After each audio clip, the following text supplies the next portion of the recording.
Well, wonderful to see you here. I was reminding Professor Mearsheimer that there's been at least a sort of 2-decade gap since he and I were last on a stage together, and that was in the US.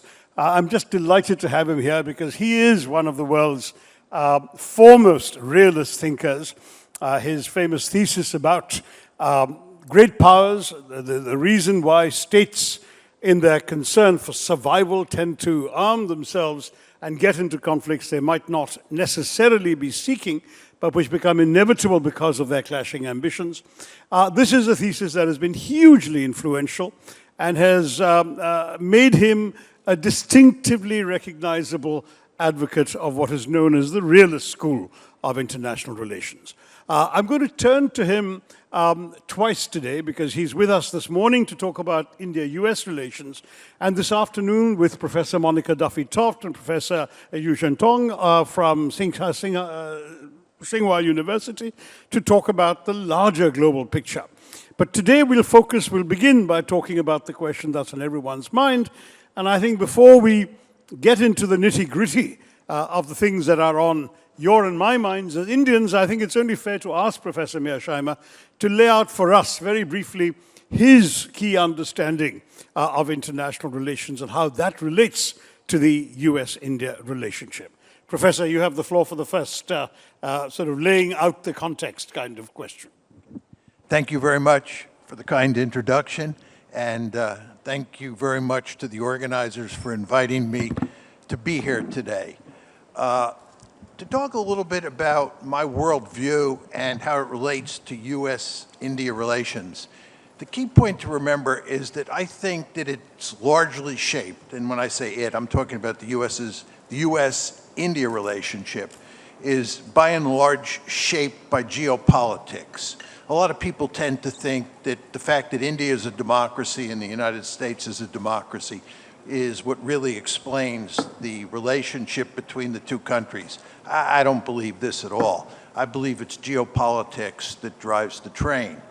And let me say a few words about that.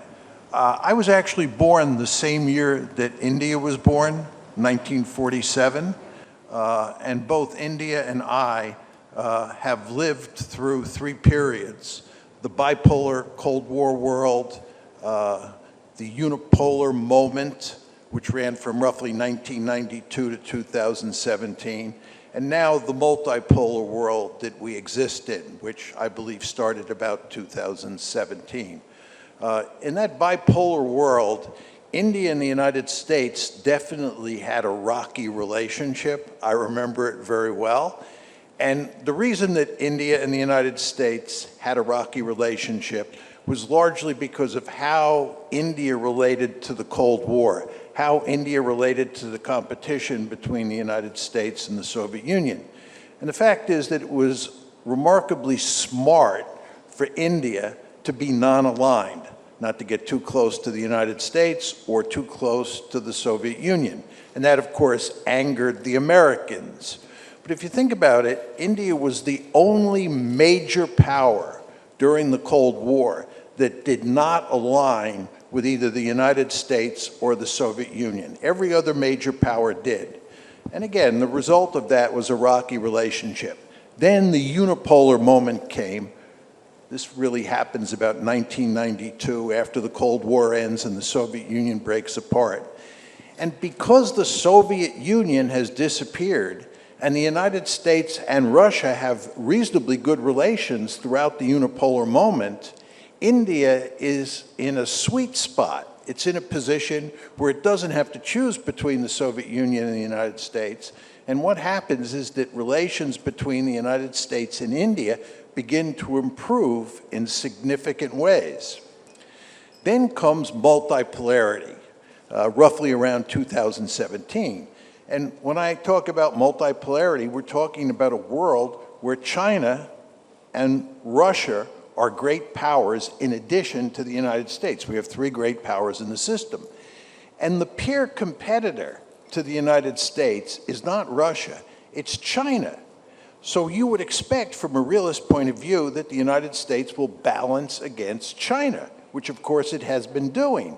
And given India-China relations, and the fact that they have been hostile on occasion, you would expect to have good relations between the United States and India. And for many years, starting in the unipolar moment, but definitely once multipolarity kicks in, US-Indian relations are quite good. And it looks like in this multipolar world, you're going to have much better relations between India and the United States than you did in the bipolar world of the Cold War. But something goes wrong starting last summer and continuing, in truth, up to the present. And what happens is the Ukraine war. President Trump comes into office, as you all remember, making the argument that he's going to settle the Ukraine war immediately after he takes office. In fact, he was bragging that he would settle the Ukraine war before he took office. That has not happened at all. And he's been desperate to figure out a way to shut the Ukraine war down. And what he's tried to rely on occasion, are economic sanctions. But we've put so many sanctions on the Russians that we're out of sanctions we can put on the Russians. So we began to talk about putting secondary sanctions on the Russians, which meant putting sanctions on India and on China. The United States, of course, could not put meaningful sanctions on China because China has threats that it can bring to bear against the United States. And instead, what happened is the United States focused on punishing India with sanctions. As you know better than I do, this is what happened last year in 2025. And it poisoned relations between India and the United States. And it was not in America's strategic interest to do this, because again, China is a peer competitor to the United States. The United States should be focused laser-like on China, and it should have good relations with India. But again, the fact is the United States has also gotten itself into a total mess in Ukraine, and to get out of that mess, it thought that it could sanction India, and that would help. So what I'm saying to you is the Ukraine war, which continues to go on, has been the principal source of trouble between the United States and India, and it's poisoned relations. I want to make one final point, and that is that one cannot discount President Trump's personality. First of all, President Trump loves tariffs. He is the tariff king. And independent of Ukraine, he's going to put tariffs on countries all over the world, including India. Furthermore, President Trump has a mercurial personality. He changes his view on all sorts of important issues from day to day. India can never be certain what its position vis-a-vis the United States is going to be on tariffs tomorrow or the day after that. That creates a situation where India has an incentive to distance itself from the United States. Or to put it in slightly different words, not to get too close to the United States. You do not want to be in a position where you are dependent on the United States economically, because the United States will use that economic leverage to force you to dance to its tune. So what's going on here at the moment and moving forward is we have this Ukraine war going on that is a source of potential trouble between the United States and India. And furthermore, we have President Trump in the White House for 3 more years. And he loves tariffs, and he loves using American economic leverage against American allies as well as American adversaries. And this is why we have a rocky relationship today, to my surprise, between the United States and India. Great. Well, thank you for laying that out with your usual clarity. But it begs a few questions. I mean, in the bad old sexist days, the classic question used to be men asking, what do women want? Today, the question around many capitals appears to be people asking, in these Trumpist days, what does President Trump want? I mean, what is his core view of the world? You've talked about the fact that he loves tariffs, you talked about the fact that he loves to be credited for making peace, but at bottom, what does he want out of every relationship? There was a time, for example, when it was fairly clear over the last quarter of a century that successive American administrations seemed to want India to serve to a greater or lesser degree as a counterbalancing or counterweight force against a rising China, with all its aspirations strategically in this region and across the world. Is that even part of President Trump's worldview, or is he only thinking in terms of things like tariffs and short-term transactional issues? I think it is part of his worldview, but I think that when you elevate to 60,000 feet and you talk about his general view of international politics, you see why he has bad relations with almost every country on the planet. The key thing to remember about President Trump is that he is a unilateralist.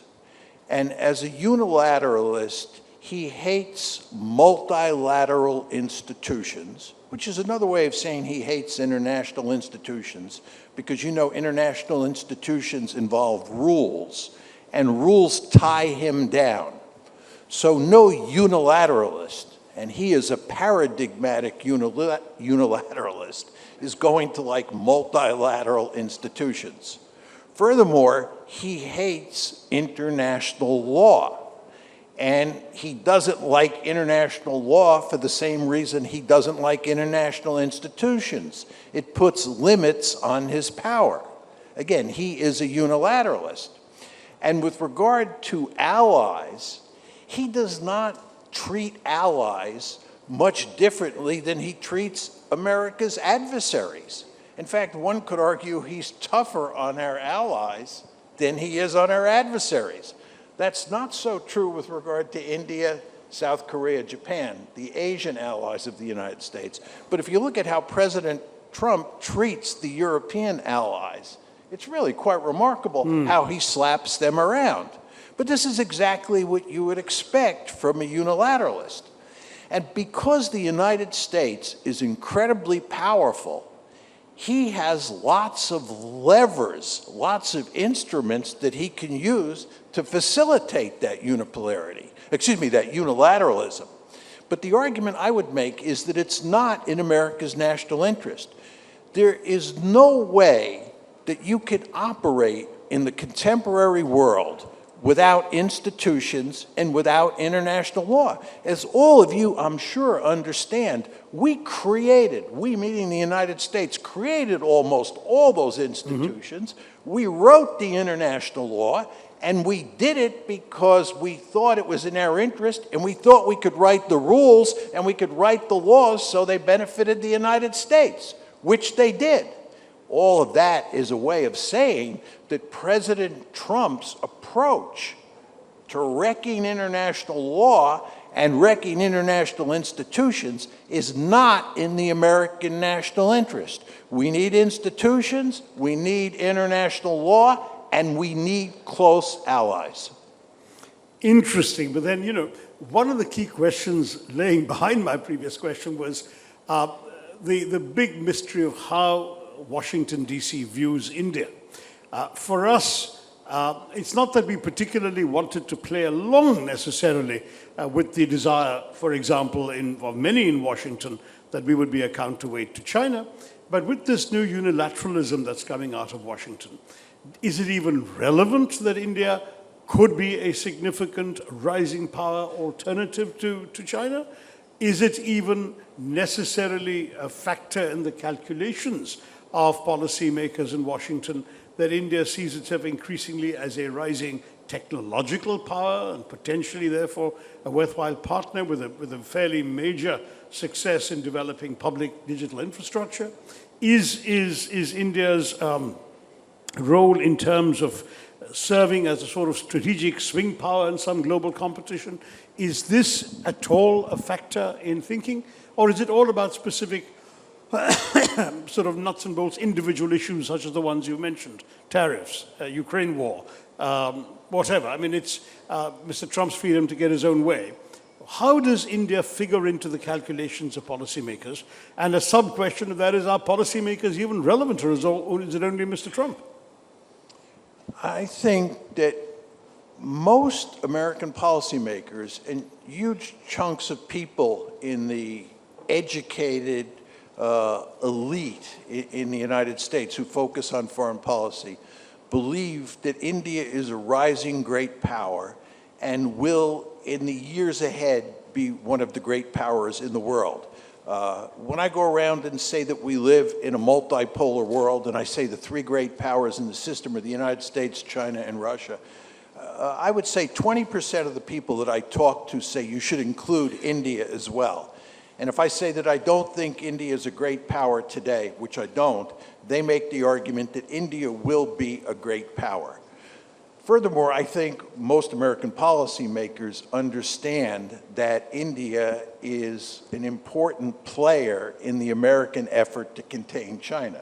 It's a member of the Quad, for example. It has a conflict with China up in the Himalaya mountains that the United States... Is there still an American effort to contain China after Trump talking about the G2 when he went to Busan, and after he has delayed the overdue Quad summit in India, which should have taken place last November? There is absolutely no question that the United States is profoundly committed to containing China. The United States, for all of its history, has been committed to making sure that there is no regional hegemon on the planet except the United States. You all understand that we are a regional hegemon in the Western Hemisphere. We completely dominate the Western Hemisphere from a strategic point of view. And in our history, we have gone to enormous lengths to make sure that no other great power dominated either Asia, East Asia, or Europe. That includes Imperial Germany, Imperial Japan, Nazi Germany, and the Soviet Union. The United States played a key role putting all four of those countries on the scrap heap of history. And if you read the national security strategy that was issued by the White House in November of 2025, it is unequivocally clear, despite what's said in the media, that the United States is committed to containing China in East Asia. This is in the American national interest. I want to point out that from China's point of view, it is in its national interest to dominate Asia. If I was Xi Jinping's national security advisor, I would tell him that it makes eminently good sense to imitate the United States and dominate East Asia the way the United States dominates the Western Hemisphere. I'd also tell him it's in China's national interest to build the Blue Water Navy that can project power all over the globe to protect Belt and Road and other Chinese interests, just like the United States has a Blue Water Navy.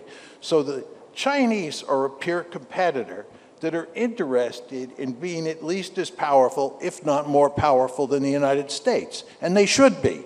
But we, the United States, have a vested interest in making sure that they don't achieve that goal. And in that endeavor, India is a natural ally of the United States. And that's why I said in my opening remarks, I think it's so unfortunate we now have a rocky relationship.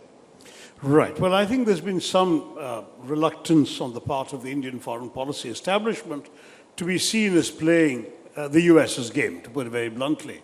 The feeling being that we have our own independent challenges in our relationship with China. Do we need to complicate them by being seen in Beijing as a surrogate of Washington?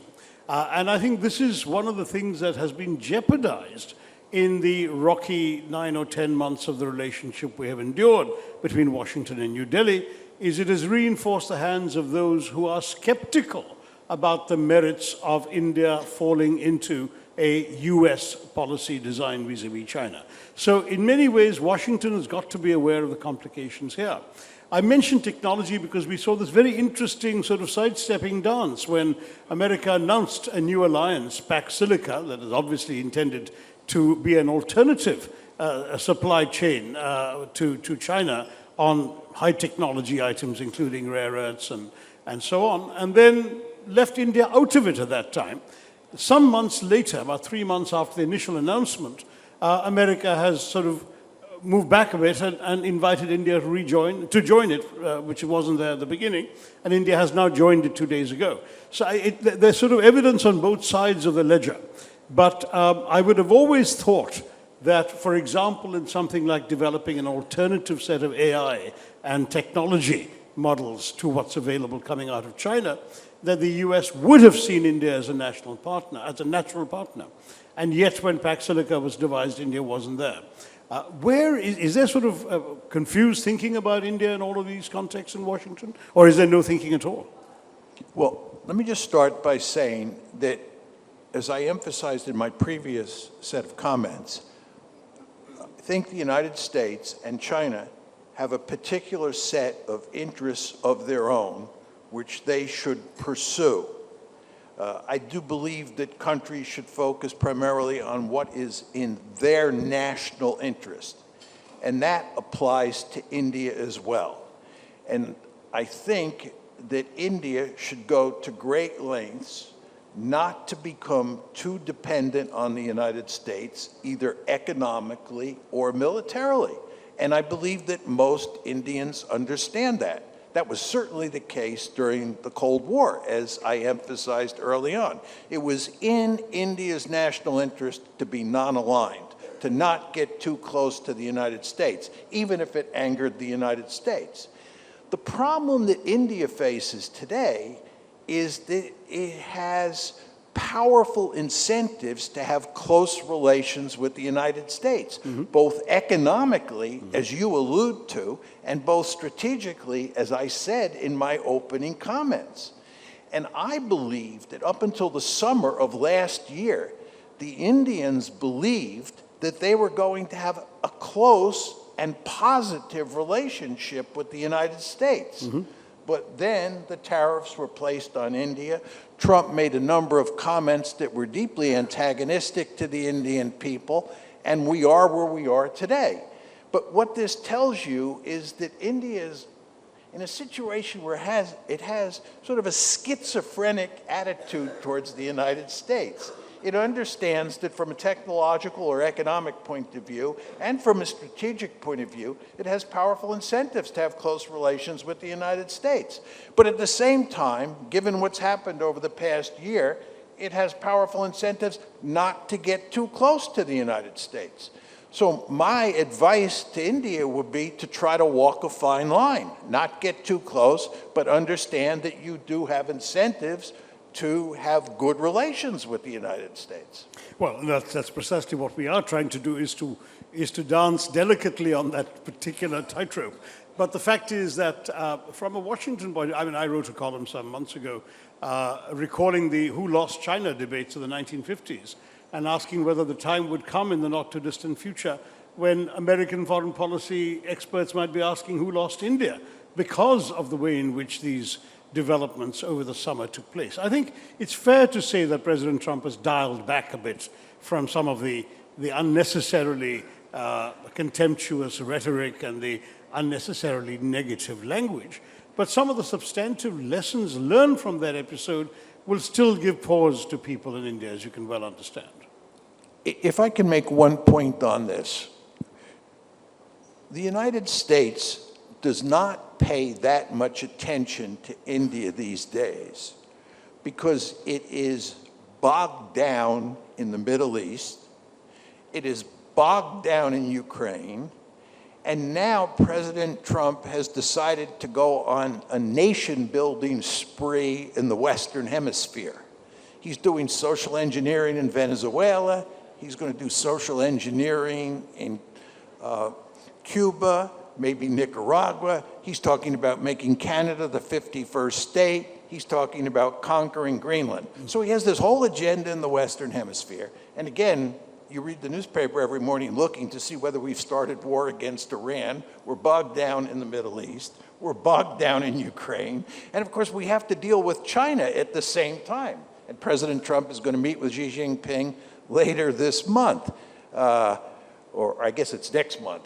But anyway, the point is, we have, as we say in the United States, so many irons in the fire that we don't have that much time to focus on India.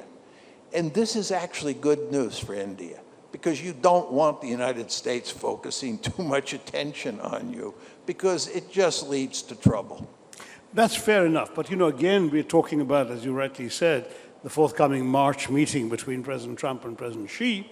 That does raise the question of how the U.S. sees China. You mentioned you're convinced still of the fundamental strategic competition between the U.S. and China, in which, for various reasons, including Chinese policy towards India, particularly on our long disputed frontier, we would naturally tend to be wary of Chinese blandishments and more receptive to any American approaches. But if the same President Trump is talking about a G2 and talking about implicitly carving up the world into spheres of influence that might essentially relegate India to the Chinese shadow, if not the Chinese orbit, where would that leave us? I mean, these are questions we have to ask as we look at the US-China relationship that you've alluded to. We are not going to leave Asia to the Chinese. It's not going to be a Chinese sphere of influence. We don't act according to spheres of influence. We have a basic view that has dominated American foreign policy since the get-go, which says that we are a regional hegemon in the Western Hemisphere, and we will not tolerate any other great power dominating either East Asia, Europe, or the Persian Gulf. The idea that we're going to allow China to create a sphere of influence in East Asia is beside the is just not realistic. We're not going to allow that to happen. Well, that's a welcome assurance, Professor. But then let me push back in a slightly different direction. You talked much earlier about multilateralism and multipolarity. One of the ways in which India could have served as a balancing figure, as a balancing power, would have been by a strengthened role in multilateral global institutions in an increasingly multipolar world, where India's influence in a number of forums might have counterbalanced China's. Now what you're seeing is, with Trump's and the US's retreat from and withdrawal from a lot of these multilateral institutions, the very institutions in which India is seeking greater representation and influence have become less relevant. So how exactly does the US serve its own cause by abandoning India on the multilateral ship, as it were? Well, the United States does not even serve its own cause by greatly reducing, if not abandoning, these international institutions. I think there's no question about that. World Trade Organization, World Health Organization, the UN, and of course, in your hemisphere, you've got the uncertainties around the European Union and NATO as well, don't you? I agree 100%. There's no question about that. But I would just say, as a good realist, India's principal concern is more strategic than it has to do with international institutions. And the fact is that the Indian-China competition is only going to grow more intense with the passage of time. There's already a significant conflict up in the Himalaya Mountains along the line of control between the Indians and the Chinese. Both sides are building up their military forces there.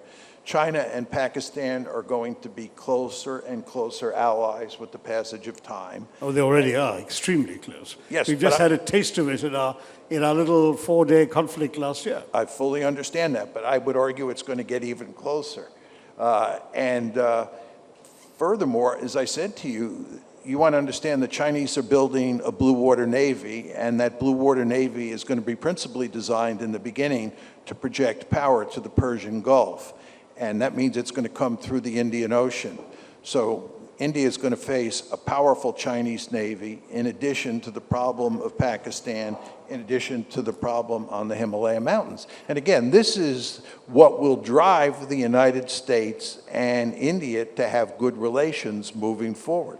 Well, you're starting me on one of my hobby horses. I point out that India actually has a longer coastline into the Indian Ocean than China does, and could also develop a blue water navy if it was willing to commit the resources and the strategic heft to doing so.